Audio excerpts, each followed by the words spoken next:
In one of the largest days of protest in U.S. history, millions took to the streets Saturday, one day after the inauguration of Donald Trump. The largest protest was the Women's March in Washington, where it's believed more than 500,000 people packed the streets.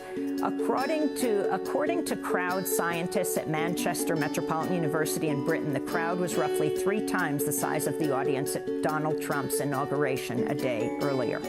Women-led marches took place in over 600 locations spread across 7 continents, including Antarctica.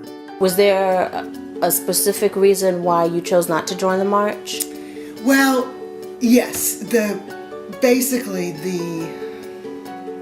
That's what I guess I explained in the poem, is that this enormous rift that I felt. Like, I really wanted to join. I mean, there's this huge stream of people, and it seemed like positive energy, but it also seemed clueless. Like, they didn't know who they were walking by.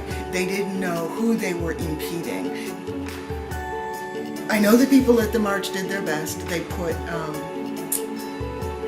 Black voices where they could. They tried to make a lot of people of color at the center. Immigrants, Black people, people who are not cisgendered or straight. They really tried, but that's not who showed up for the march. And it just struck me. This is my city, and the city is not represented at this march. And it just, I don't know how to describe how divisive it just seemed. Just trying to be a resident in the city when this thing was happening. The awaited big day has arrived. Our bus is crawling through streets filled beyond function by the marching throngs. I consider the value of joining the chorus, declaring support for immigrants, religious freedom, and all gender expressions, healthcare for all, and control of one's own body, resistance to misogyny and tyranny. We don't yet know who here today will learn a new thing, bring home a new passion, take up a new task. But this is my city, and I fear too many here to proclaim democracy in action know nothing of our status and cares. I wonder how many acknowledge or even notice who is missing from the party. At another point in my life, I might have compromised differently, found comfort and inspiration among the many.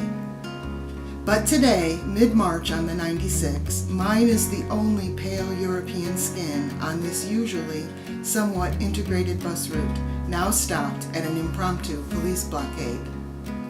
Seated with my Black neighbors, some anxiously noting supervisors late again, while an enormous sea of mostly white visitors flows unimpeded. I cannot shake MLK's 50-year-old castigation. White Americans left the Negro on the ground and in devastating numbers walked off with the aggressor.